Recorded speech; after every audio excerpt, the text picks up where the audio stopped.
Alors, 2026, une année qui s'annonce déjà pleine de fractures. Entre une géopolitique complètement redessinée, une économie sous haute tension et une révolution technologique qui n'en finit pas de s'accélérer, quelles sont les vraies forces qui vont façonner notre avenir? Pour le savoir, on va plonger ensemble dans les prévisions du rapport The World Ahead de The Economist. Rien que cette couverture, elle plante le décor. On voit un monde complexe où tout a l'air de s'entrechoquer. La dérive géopolitique, les turbulences économiques, les révolutions technologiques, c'est exactement ce tourbillon qu'on va essayer de décrypter pour comprendre les grandes lignes de force de demain. Le premier grand bouleversement, le plus évident peut-être, il est géopolitique. L'ordre mondial qu'on a connu est en pleine redéfinition. En fait, les règles du jeu sont carrément en train d'être réécrites sous nos yeux. Et ça, cette prévision, elle est vraiment essentielle. Ça ne décrit pas 2026 comme une simple année de plus, une année de transition. Non, ça la présente comme un véritable point de bascule. Un moment où les lignes de fracture qu'on voit aujourd'hui vont se figer pour dessiner durablement la carte du XXIe siècle. Et au cœur de cette immense transformation, il y a deux puissances qui agissent un peu comme des aimants géants. D'un côté, les États-Unis, où les choix politiques internes pourraient absolument tout changer, et de l'autre, la Chine, qui, elle, avance ses pions avec une vision à très long terme. Ce duel entre la Chine et l'Amérique, c'est vraiment la tension centrale de notre époque.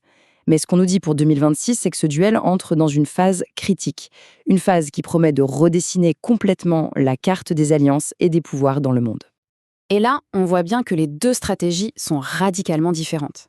D'un côté, on a une approche américaine qui pourrait devenir plus transactionnelle, très centrée sur ses propres intérêts à court terme, et de l'autre, la vision chinoise qui tisse patiemment sa toile d'influence mondiale, notamment via des investissements stratégiques dans les technologies vertes. Deux philosophies et potentiellement deux avenirs pour le monde. Cette divergence de vision, elle est fondamentale. Imaginez, un éventuel repli américain qui viendrait briser les alliances traditionnelles, ça créerait un vide immense. Et ce vide, eh bien, la Chine semble plus que prête à le combler pour construire un ordre alternatif en renforçant ses liens, aussi bien économiques que technologiques, avec tous les pays non occidentaux. Mais attention, les fractures ne sont pas uniquement géopolitiques. En parallèle, il y a une autre force qui est en train de redessiner le monde à une vitesse absolument vertigineuse, c'est bien sûr l'intelligence artificielle. Du coup, la question que tout le monde se pose est cruciale. Cet engouement massif pour l'IA, est-ce que c'est le moteur d'une nouvelle ère de prospérité ou est-ce que c'est juste une bulle spéculative qui est sur le point d'éclater? Ou peut-être un peu des deux? Pour bien saisir l'ampleur du phénomène, un seul chiffre suffit, mais accrochez-vous, 400 milliards de dollars. C'est la somme colossale investie en une seule année par les géants américains de la tech. C'est une véritable course effrénée qui montre bien que dans cette révolution, personne ne veut se permettre de rester sur le bord de la route. Le potentiel de l'IA a donc un double visage. D'un côté, on a la promesse de gains de productivité historiques vraiment massifs. Et de l'autre, le risque d'une bulle spéculative, un peu comme la bulle Internet, et dont l'éclatement provoquerait ce que le rapport appelle des conséquences en chaîne qui pourraient être dévastatrices pour l'économie mondiale et pour l'emploi. Et bien sûr, toutes ces tensions, qu'elles soient géopolitiques ou technologiques, elles finissent par converger vers un point névralgique, l'économie mondiale. Elles exercent une pression immense sur un système qui est déjà, disons-le, assez fragilisé. Et là-dessus, cette citation d'Henri Cure, l'un des économistes du journal, c'est un avertissement très clair. La résilience de l'économie mondiale, elle a été mise à rude épreuve ces dernières années et 2026 ne s'annonce pas vraiment plus calme. Il faut s'attendre à de nouveaux chocs. Le rapport identifie même une chaîne de risques très précise, un véritable effet domino.